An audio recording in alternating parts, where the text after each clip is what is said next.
Hello, viewers. This is your favorite high cheekbone sister, Zawadi, and I am still here with you. Thanks for tuning in. Subscribe, leave a comment, like, share this video because it is very important to all of us that are within the diaspora and even those that are back home. I'm here with a very important guest, and I would like to have more conversation with him. Some of you have similar experiences as him, and others probably don't, and you have a lot of curiosity, so we have a lot to talk about today, you guys, so stay tuned. Let's go. Hello out there. Hello, how you doing, Emma? I'm blessed, I'm good. It's a sunny California day. How's your end? Well, it's nice and toasty here in Texas. So, Okay, you don't have the hurricane. We pray for everyone that's going through that right now. yeah, Yeah. So anyway, thanks for taking the time to get on this channel. Being working with you for some time now. I think it's really. I thought it best to get you on here so you can talk more about you know your heritage, where you're from, your involvement in projects and other things. So yeah, where are you from? Texas. well, actually, yeah, been here in Texas since I retired from the military. But from back home, Liberia, Sana County to be exact. Both my parents are from Sana. So yeah, you know, Okay. with the Owl people, and came out. I've been out here for over 30 some years. Got here the early '90s. Ever since then, did my freshman year of school in Fairfax, Virginia. After that, I decided to join the military in '95 and did my time 22 plus years in the military. Retired 2017, and I Mm-hmm. worked for the government as a military instructor. And here I am. Okay. Do you mind the branch of the military? Well, I served 22 plus years in the Army. Okay. Thanks for your service. Go Army. Yeah. I have some colleagues in the Army. But anyway, so you left 35 plus years ago. Have you been back? Do you No, miss the food? actually, I haven't had numerous chances to go back, but because of my job and the fact that, like I said, I was in the military, constant deployment.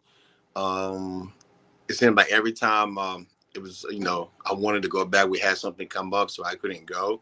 But that because of that, I never did disconnect myself from the place. I mean, I've always been attached. I still got relatives that live back home. So yeah, the food, my parents, and everybody else still remind me of the place. And yeah, Are your parents still back home? Your family? so both my parents are here in the States.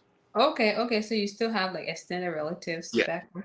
If I was to take you right now and put you in the middle of Sino County, will you remember anything? Whew. I couldn't even tell you where to start from or where to end. Right. So my only attachment to the place, besides like having relatives and stuff back home, I also you have people that travel and they feed the information stuff. Hey man, this is what's going on, and like I said, thank God to social media, we get a chance to see these things and kind of like, oh my God, I can't believe this is what's going on, or this is how things are back home. But actually taking me and put them in the spot, I'll probably be lost. Remember, like, I am lost. Where is this? And especially a lot of things change, right? So maybe what you experienced 35 years ago may not be applicable to 2024 today. And so even if you're placed there, you probably be confused like myself. My dad is from Sino, in Grand Creek County. My mom is from Grand Creek, and I was born in Maryland. So anyway, we're all from that side. But anyway, so you like the food, you miss the food, and what is your most memorable time in Liberia? I'll tell you what. Being that the fact that my dad worked for the government, Minister of Finance, and seeing going to school, like you said, I was mostly on the mission. I was on Risk Institute and stuff. After that, after getting kicked out of Risk Institute, What you do, author? I, I ended up at CWF for a hot second, right? The CWA. And like you said, back home, your parents taking you, government officials taking you to school, and you are in traffic, so is everybody else, and you get that, oh, hey, get out of the way, you know who I am, this and that and all this stuff. So yeah, that's about pretty much all it is that I pretty much can remember from back, Okay. like, being able to work your way through, things because of who you think your parents are and stuff. So yeah, but other than that, yeah, that's it. Okay. Okay. That's interesting one. Anyway, so you say you went to another school. Rakes is literally closer to Royesville area, that side, Royesville, that side of town. Anyway, so then you went to that school and then you left. Yes. Any experience with the war, anything? I couldn't even tell you where it was at, but let me put it to you this way: when I left Liberia, KLM and Pan Am was still flying to Liberia when I left. Okay. That's how. Okay. So pretty much, I really didn't get a chance to experience anything. It was still on the outskirts of Monrovia, Hmm. probably like I still were in Banga or somewhere of that nature. But as far as like being in the city itself, no, I never did get a chance to experience that. Oh, okay. And hopefully one day you will, right? So you left several years ago, 35 years as you've referenced. You still do have Liberia at heart, correct? I do. Like you said, man, you can take the person out of the bush, but you can take the bush out of the person. That's home. Regardless of how long we stay here, regardless of the citizenship and all that stuff, we never forget where we come from. And thank God that my parents constantly remind me of that. The music, the food, the interaction with other Liberians and stuff. It ties you to home. You know what I'm saying? That's Of course. we like I said, we can stay here for many of years. We still look at Liberia as the birthplace, and that's all we know. That's where we're from. There's no place that come in to be able to and to be able to have an identity somewhere that regardless of secondary citizenship, you can definitely reference and say, yeah, that's where I'm from. That, I can go back and whenever that's my home. It's so very why do you think it's important? Because there are some people that be like, yeah, I've been in America for 100 years. 60 plus years and they'll say, I don't want to go back. um, you can disconnect yourself from the place, right? You can remove yourself and so, well, you know what, because of what's going on there, I can't relate or I don't want to be associated with. I mean, you pretty much lying to yourself because, like I tell anybody, guys that I serve with from other countries and Liberians that I've served with in the military or work with, we can sit here and be like, oh, well, U.S. citizen, this and that, and all that good stuff. That's fine, but there is, that connection. Being in the company of other Liberians, it kind of just make you feel at home. That's your what that's your umbilical cord, pretty much. That's it right there. That's that connection. That's something that you have that other people cannot take away from you. So no, I mean, it really don't matter how long I'm here for. I'm always going to have that connection back home. Yeah, for sure. I was at church last Sunday at the Methodist church and I met a older white male and he was the reason he came to me because I had my hair wrapped. And a lot of people are like, okay, either that girl's from Africa or she just liked that hair wrap. So he came up to me and he was like, you need to go to communion. And I was like, no, I don't want communion. He was like, no, let's go. So we went. And then he came back. He was like, okay, your hair wrap is really interesting. Where are you from? And I said, I'm from Liberia. And he said, I went to Liberia during the 1960s. And I love the generosity. I love the country so much, despite circumstances as with everywhere else, right? And I love how inviting things were. And he talked about, different beaches and just the nature. And I said, wow. He'd say, yeah, my parents supported me. I went there to, to serve. And that's one place out of all the country I've gone to in Africa, that was one place I would always remember. And you guys have great things out there. And I was like, out of all places, this church. I know, right? But anyway, so hearing that from somebody, I'm not only motivated, I've always been because that's my home, but it just speaks so much when a foreigner can even be positive about where we're from. And like you said, we can disconnect ourselves, but you can take the Liberia, the person out of Liberia, but you can never take the Liberia out of one. Yeah, Okay. You can't. So yeah. So anyway, you still think of Liberia, and so you decided, okay, I'm going to contribute. And so, what are some things you've been doing, regardless of not being there for 30 plus years? I mean, like the rest of us, supporting family members back home and stuff, making sure that they're still in, they're good to go. Like you said, the cost. Sorry, guys. I really did not mean to play this old school music. Go ahead. All right, and like you said, other than that, I also have land and stuff and investment that I'm investing into the country because, like you say, in order to be a contributing factor to society, you must have some form of impact in the Hmm. country. That's our goal. As far that's the main reason why I'm so intrigued and so ready to invest back home because the thing is, we leave the place, we travel, we go other places, and to me, making an impact or making a difference in the country is giving back or returning stuff that you have taken from other places Hmm. that see will make a difference in the country. And so yeah, that's one of the main reasons why I'm so intrigued and so encouraged and motivated and will encourage other people to do so, to become a part of this movement as far as like making an impact into in the country by development, building, putting something up there that's totally different from what they are used to.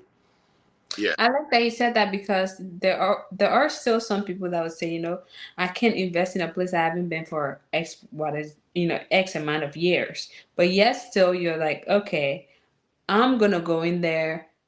It's a low risk investment anyway, but I'm gonna be contributing somehow. So you got your individual land, and then you decided still to be part of a group effort, which is where this is how I got to meet you through the community development process. I've talked about this.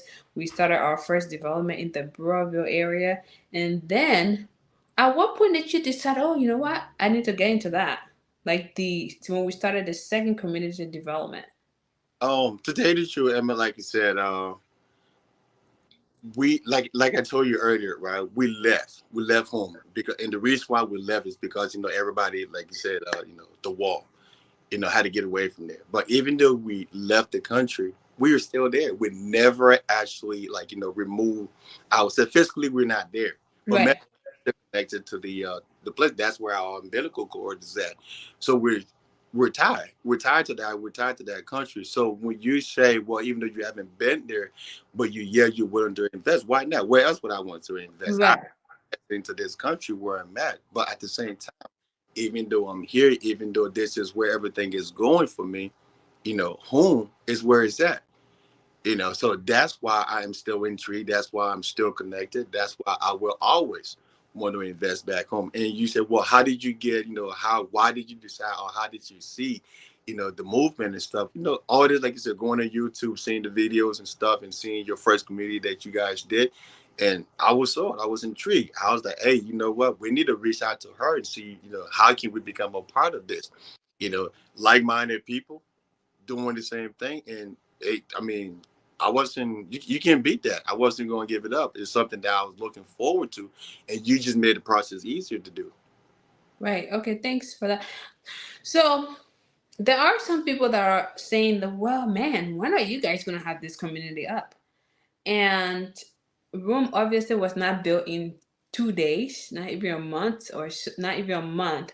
If you are a developer, you can definitely develop the area and then sell the homes, right? But here we are collectively doing this stuff together. There's no government that's coming in to build the road for us. There's no government that's infrastructure, putting together the water. Nobody's doing that, but collectively we're doing that because this is the impact we want to make. So what can you say to those that are saying, well, you started this thing years ago, what happened? What happened to the second community? Now you have it. What are the houses? Well, like everything else in life that you do, it takes time, right? I Mm, mean, never it's never a straight process. There's always roadblocks in the ways, obstacles that you got to overcome to get to where you at. Like one of my greatest mentors told me, he said, in order for you to get to something, you must go through something. Yes, we're going through that right now to get to where it is that we need to get to. There are people within the community that, yes, they share the same vision as everybody else, but they have little hiccups, you know, and they're not as enthused as everybody else is in Mm-hmm. accomplishing this this goal. However, together we're able to encourage them and like motivate them and push them in the right direction. Say, hey, look, this thing is going to take time. However, due to unforeseen circumstances like the rainy season and stuff that we cannot control, Right. delays and here and there. But in after everything is said and done, the end goal is to put something in place that people can see. And I was like, again, like I said, I was trying to encourage people to become a part of this movement. The citizens here are the ones that built this country. It's not Right. the government might fund the citizen, encourage them by, providing means necessary to make sure that they get to where they need to get to. But that's what we're doing. We're providing that. We're doing that. We're providing way out by relieving the stress from the government and pushing these agendas so others can see and say, hey, you know what? Why not? Why wouldn't I want to be a part of this? Why wouldn't you want to be a part of this? It's a win-win situation for everyone. For sure. For sure, for sure, and like you mentioned, the rainy season factor. We have 6 months out of the year, and what I want people to understand is once we are doing a road project, and you have 6 months out of the year where it's raining, you want to start your road project during the dry season. So you have 6 months to do the dry season, and then you now need to wait for the rain to compact your road before you put that in shape. And during the course of that 6 months, now you're worried about the water process, and before you start the water construction, you need to ensure that it's dry season. So, environmental factors out of our control, in addition to, like you said, hiccups. Um, Everybody are not on the same financial wavelength, but the most important thing is that everybody have the same goal and we are heading somewhere. And collectively, this is why we are together to ensure that we get these communities up. So yeah, you guys stay tuned. There's a lot more coming up. So Arthur, what can you tell people about the community, this Royesville community? Whew. Consider you haven't been. Where you want me to start from? Start from Oh, Genesis to well, when we started the momentum, the drive, the eagerness was there.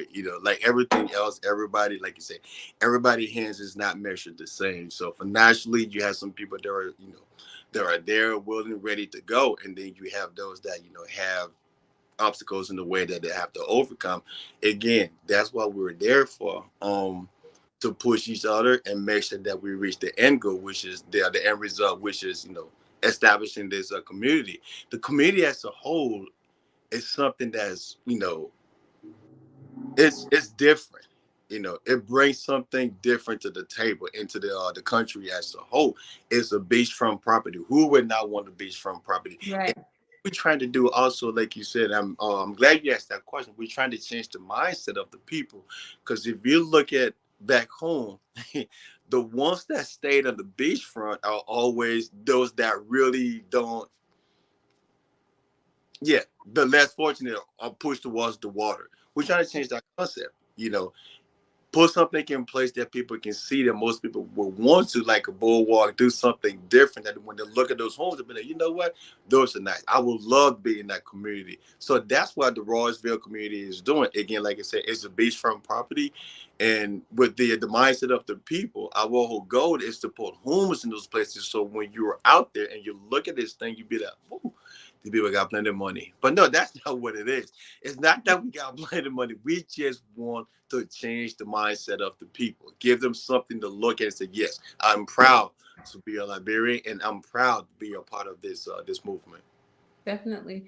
And how will you address those that say, well, if you have hiccups, then why don't you just get a developer and build and sell 400,000 for a house, 300,000 for a house? All right. So again, it's easier to take a seat back and say, okay, let somebody else do it. But Mm, my belief is when you are part of a growing process, you really do appreciate it. It give you a sense of urgency, to give you a sense of belonging, something that you're very much attached to. You seeing it from start to finish, as compared to walking to an already established community. You go in there, you pay for your house, and you move into your house. Yeah, okay, boo hoo. You meet your neighbor, Mhm. and you're okay. But if I can sit there and tell you, say, hey, the first time we came out here was nothing but trees and bushes and palm trees and all dirt road and all that stuff that was here. This is what it looked like before. This is how we were able to get it from here to where we're at now. Then you can sit and say, you know what? I did something. I was a part of this. The process. I was part of the, from start to finish and making sure that, the end result, I seen it through. It give you a sense, again, in all, it give you a sense of belonging.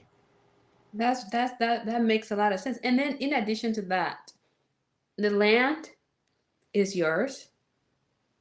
The home you're building is also yours. You don't need to take 30 years to pay off such a home. Do you understand? So what do you think about that? That in all should tell you that, the difference between where we at in the States and other places where you buy the home, you pay for the home. Even when you pay the home, you still got taxes and stuff that you never, pretty much, you never pay it up. It's as a compared to being back home where you build a home, the land and everything else that come along with that is yours. Once the house is built, that's your home, that's your property. There's nobody else coming behind you and saying, hey, you know what, you didn't pay taxes on the house 2 years ago, so therefore we're going to do this. No. But in order to have that, in order to have that and encourage other people to want to do the same thing, it's like, you're looking at it, you're taking that investment that you have here and put it into a place that you have ownership. Something that you have. To me, ownership here is a temporary hold. There, it's a complete. It's yours. That's yours to call your own. You can pass it down to generations and generations. So that's the difference, and that's why people like us are more intrigued and, willing, ready, and able to invest in the country again. Not only is it for our own benefit, it's for the country as a whole, setting it apart, like bringing it up to where we know it needs to be. Definitely, and to come to tell somebody, hey, I have a beach house, and it was built for even less than 300,000. Somebody in the U.S. was like, "Where is that? Can I purchase like 20 properties?" I have Let a friend me that see that. lives on the beach here. His home was like about $18 million plus, but he bought it like years. When I There, mean years ago, yeah. $18 million. Do you know what I can do with 18 million in Liberia? Along the coast. By And to have something like this where, yes, even admit it 2 to 3 years or 4 years, why not? To look at it and just say, wow, we've come a long way. I think it's worth it. Well, yes, can you speak to that? Like, yes, can you speak to that? yes. I mean, how can you not be happy? How can you not want something like that when you look at other neighboring African countries that are Mm-hmm. doing? You have the citizens that are here going back home, putting in such development and making it, something that they look forward to. It's becomeification, something that they're going back and forth. We want to be able to do the same thing. We want to be able to go home, sit down, play, enjoy, come on back and do what we do. But hey, you know what? I'm tired. I'm ready to go back home. I'm gonna go home. But when I go home, I'm not going to a hotel. I'm not going to go see Right. a relative.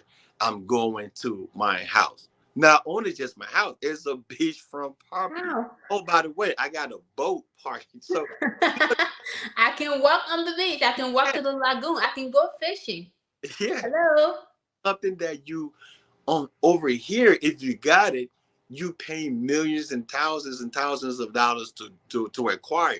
There, little to nothing. Little to nothing. And Serve the that's why Malone, who is in our development here as our community manager, she was telling me the other day that she got some friends from Ghana, and when she told them how much she bought the land, they were like, "Excuse us, can we buy some?"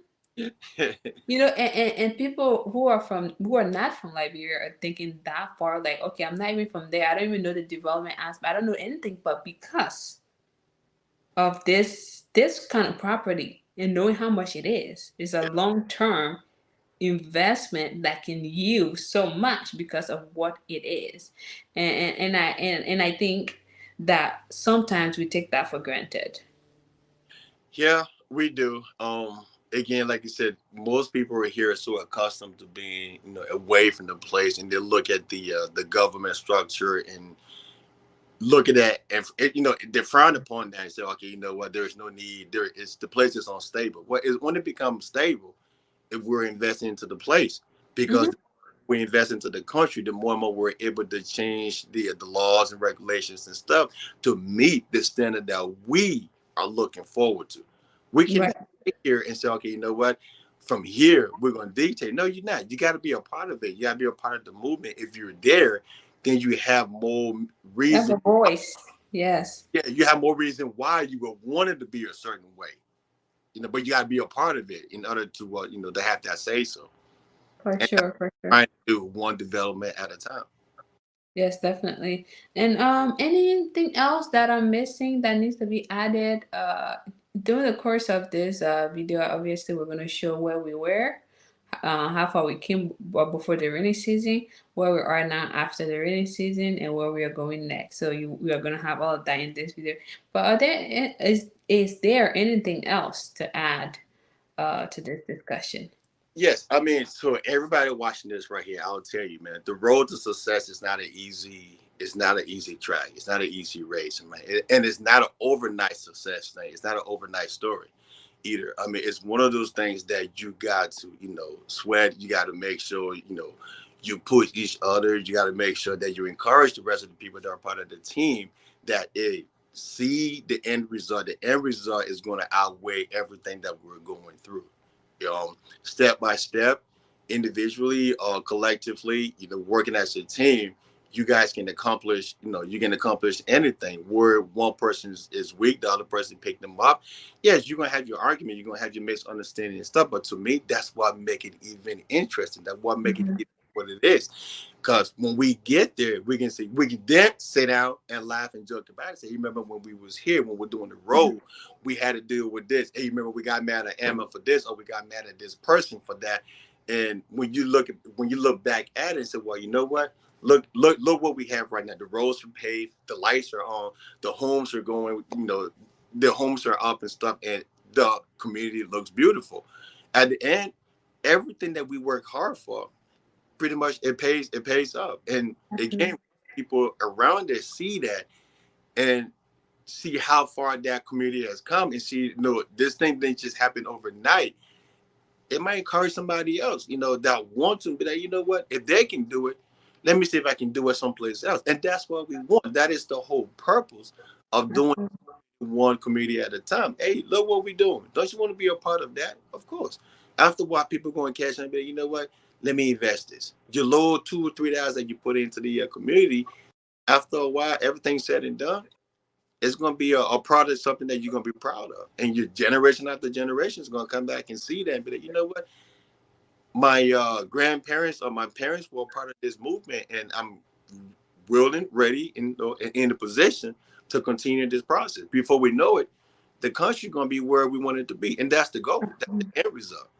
Absolutely, absolutely. And yet, and you said it all. At the end of the day, we have to be the change that we want to see in our country. We don't expect others to make the change for us. And obviously, with the help of the government, not necessarily that the government must do everything, with the help of the government and us as citizens, I think we can see some level of progress. Yes, yes. So anyway, thanks for coming on. We're always going to update the people. Like I said, we're going to have a before, prior to the rainy season, where we are after the rainy season, where we are heading. And so they might see you on here more. Thanks for coming. Well, thank you for having me. I'm glad that I'm a part of the movement, and that we encourage all of you to be a part of it. Come on board. There's room for everyone. There's room for everyone. We have the Broadville was the first, Royesville is the second, Charlesville area, the Z community is the third, and then we have an extension of the Z community. And the Z community folks are starting their road in November. At least for them, is the dry season. So Yeah. when they do their road, they're already looking to do their water. So their road's going to be sitting for that rainy season month before it gets in shape. But before then, they've already done their water. So they're on a little bit different speed. But again, like all hands are not equal. So let us move. At the end of the day, years from now, generation will look back and say, wow, you know, these people really did something. Yes, yes, ma'am. All right, thank you. It has been a pleasure having you on here, and I look forward to our next board meeting. Our next board meeting. Yeah. Thank you for having me over. All right, bye.